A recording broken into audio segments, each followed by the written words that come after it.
Hey everyone, welcome back to my channel. आज हम देख रहे हैं हिस्ट्री के क्वेश्चन देखेंगे जो कि चंद्रगुप्त मौर्य से संबंधित 4 से 5 क्वेश्चन होंगे। मैं इसलिए 4-5 क्वेश्चन बना रही हूँ, ये डेमो क्लास होगी। यदि आपको हिस्ट्री के ऐसे ही क्वेश्चन चाहिए तो मुझे कमेंट कर देंगे। तो चलिए हम क्वेश्चन के आंसर सीधे देखेंगे, है ना। क्वेश्चन नंबर पहला है, यूनानी लेखकों ने पाटलिपुत्र को किस नाम से संबोधित किया। ठीक है, यूनानी जो लेखक थे पाटलिपुत्र को किस नाम से संबोधित किए हैं उन्होंने अपने टाइम पे। तो ऑप्शन पहला है पाली ब्रोथा, ऑप्शन बी है पाली ब्रोथा, और सी है अहनानूर, और डी है मुरनानूर। इसमें करेक्ट आंसर आपके हो जाएंगे ऑप्शन बी पाली ब्रोथा। ठीक है, अब नेक्स्ट क्वेश्चन की ओर देखते हैं।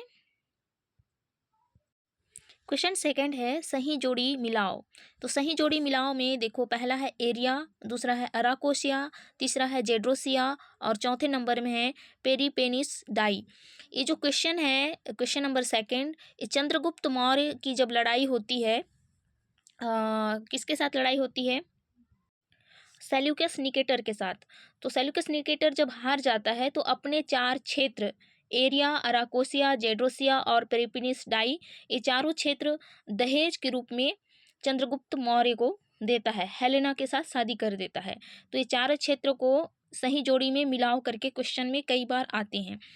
तो ये क्वेश्चन आप अच्छे से देखें, इसको मैं एक दूसरे के जस्ट सामने लिख दी हूँ ताकि आपको आसानी हो समझने में।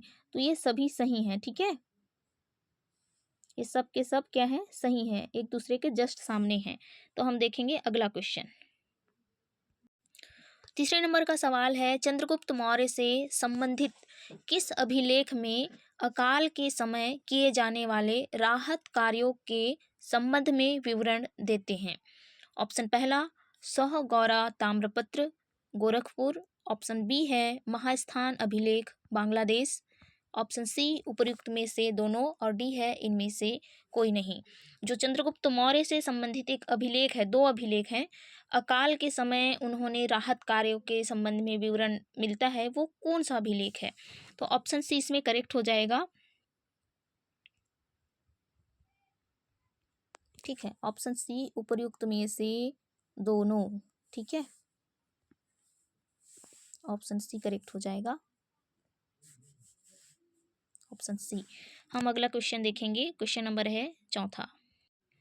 तो चौथे नंबर का क्वेश्चन देखो, अर्थशास्त्र में प्रमुख तीर्थ और अध्यक्ष का सही मिलान कीजिए।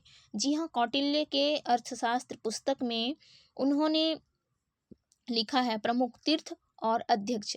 अध्यक्ष को क्या कहा जाता था? जैसे पुरोहित को क्या कहते थे, सेनापति को क्या कहते थे, समाहर्ता, सन्निधाता, कौन कौन से पद थे और वो कौन से अध्यक्ष थे, उनके बारे में आपको बताना है। तो देखो, जो पुरोहित थे उसको क्या कहते थे और सेनापति को क्या कहते थे? आप लोग तुक्का नहीं मार सकते, इसमें अच्छे से पढ़ोगे तो होगा। तो सेनापति को क्या कहते थे? युद्ध विभाग का अधिकारी। तो इधर मैं दूसरे नंबर पे लिख रही हूँ, है ना। उसके बाद देखो, आपको क्या समझ में आ रहा है? पुरोहित। पुरोहित क्या होता था? प्रमुख धर्माधिकारी।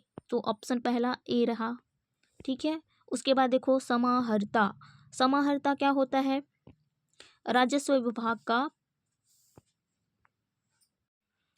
तो हम लोग कहाँ पहुंचे थे? पुरोहित क्या होता है? प्रमुख धर्माधिकारी होता है ना। आगे पीछे बता दी थी, चलो ठीक है। सेनापति क्या होता है? युद्ध विभाग का अधिकारी होता है। उसके बाद आपका पद क्या है? समाहर्ता और सन्निधाता। आप लोग मुझे कमेंट करके बताओ, राजस्व विभाग का प्रधानमंत्री कौन होता था? समाहर्ता होता था। और सन्निधाता, धात लिखा हुआ है, सन्निधाता करेंगे आप लोग। तो राजकीय कोषाध्यक्ष होता था क्या? आप ये कमेंट में बताएंगे। हम अगला क्वेश्चन देखेंगे तब तक। क्वेश्चन नंबर 5वां देखो, मेगस्थनीज ने भारतीय समाज को कितनी जातियों में विभक्त किया? मेगस्थनीज ने भारतीय समाज को कितनी जातियों में विभक्त किया? ऑप्शन ए 7वां, ऑप्शन बी है 4, और सी में देखो दूसरा नंबर है, मतलब सी का 2, और डी इनमें से कोई नहीं। मेगस्थनीज ने भारतीय समाज को मूलतः उन्होंने 7 जातियों में विभक्त किया। उस टाइम कारीगर होते थे, कृषक होते थे, ये सब उन्होंने कहा है। और अर्थशास्त्र में कौटिल्य ने कितने जातियों में विभक्त किया है, ऐसा क्वेश्चन आ सकता है, तो आप पढ़ो अच्छे से। मेगास्थनीज ने 7 जातियों में विभक्त किया है, ठीक है। तो ऐसे ही क्वेश्चन और भी आते रहेंगे चैनल पे, अच्छा लगे तो मुझे बताओ, ठीक है। चलिए मिलते हैं अगले वीडियो में, तब तक के लिए धन्यवाद।